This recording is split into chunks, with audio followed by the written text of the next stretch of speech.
Hey guys and gals on YouTube, how y'all doing? Dave Floyd here, and we got set 6949 that was pieced together.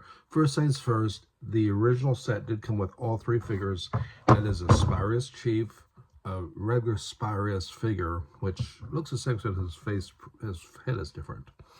And then the Spyrius droid, also known as Major Kartovsky. If you were to army build this sets from 1994 to 95, I think the droid would be the best choice because it's the only unnamed character. I mean, it's a named character, but it's the only thing that could, be an army builder. It would make sense with the use of mechs that the faction has under the classic space. Anyways, here we are, 6949. It is one of those early mechs. A lot of people are critical of the Robo-Force. They have those legs, but they don't move. There's no knees. They got rollers on their feet. This does not even have the legs. It's an interesting use, and with these tailing pieces coming out, it's extremely sturdy. In fact, very sturdy. I think the shape of the head is good.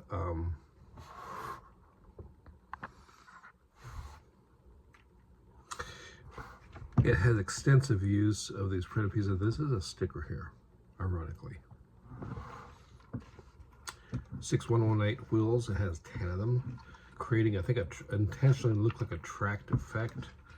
Doesn't quite work, but it does. There is some context so that they do turn. It's kind of cool. But what I found very interesting was the arms. There's a internal. There's an internal ratcheting system, so the arms will ratchet to particular levels, and then you can release it. I mean, this is 1994, right? 95 probably. The very first Spyrius sets seem to use blue, and then the last couple seem to use red. I don't know. I don't know enough of that much about yet, but this red trans piece is pretty cool, and I guess it would look better than blue. Maybe it's supposed to look more, militaristic or more threatening. I don't know.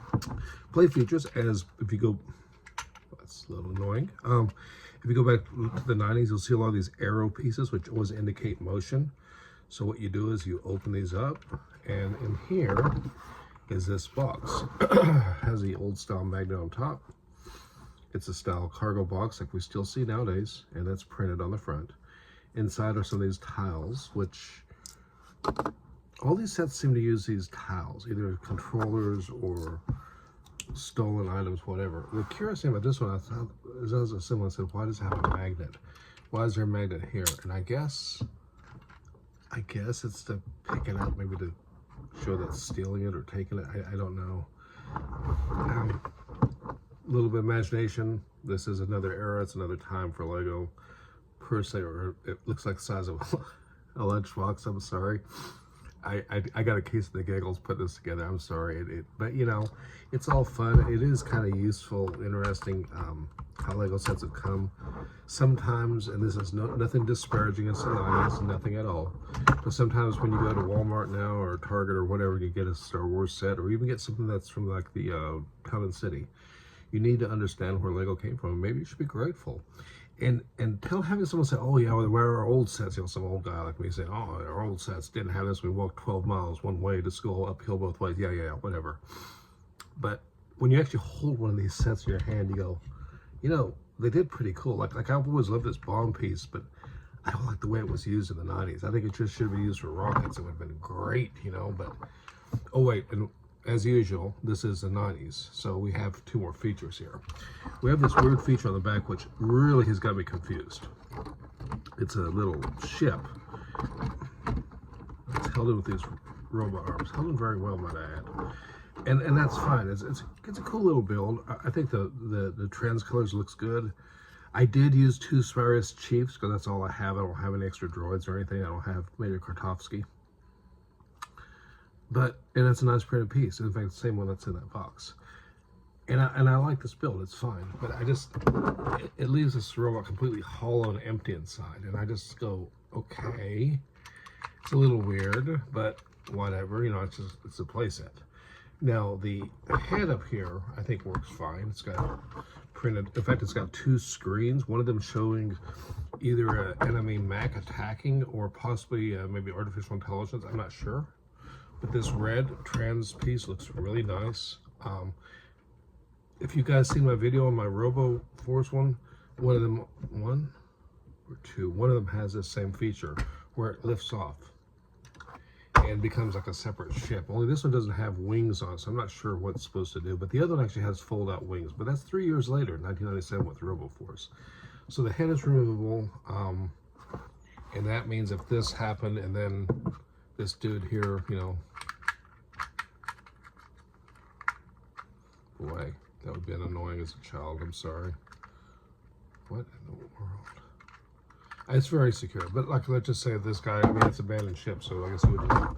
So if you did a mock, I guess you could show this thing, because it wouldn't fall over. Maybe battle damage it and leave it standing in the ruins of a building or something. I think that'd be kind of cool, showing that these guys have, you know, deserted or whatever. No, I mean, in that sense, I mean, you could do the smoke and fire pieces coming out of the back. You could remove this piece here, punch out the center.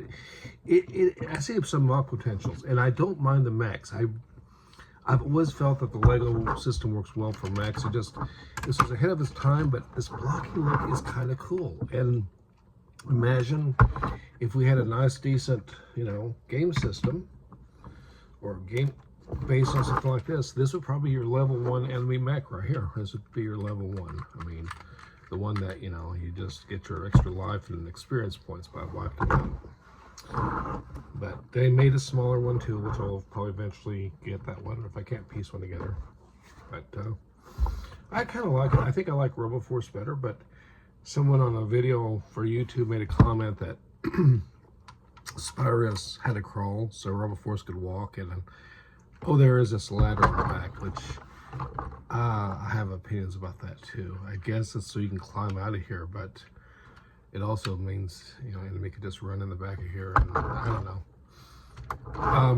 So we have a magnet here on this side. We do have arm movement with the hinge joint here, but it is kind of limited, but at least allows his hand to come forward. And this side they use a camera piece here, which is kind of cool. Now this picture piece harkens back to classic space. It does rotate, although I'm being very careful because this plastic is old. I don't want to snap it off, especially on camera, where I can't yell or anything, where I just have to smile and pretend like everything's just good, right? But anyways, I don't know. It's kind of a fun build. I'm glad to have it. I'm glad to have this in the collection, I guess. And I'm talking way too long. But anyways, let me know what guys and gals out there think. If you like this type of build, if you like the Spyrius, I think the red and black definitely works. And I think that it's good that Lego has always pushed the envelope and tried different things. But anyways, till next time, y'all stay safe. Guys and gals out there, leave me a comment down below. Let me know what you're working on, or if you're not working on anything, you know, hey, all good. Anyways, have fun and take care out there. Ciao.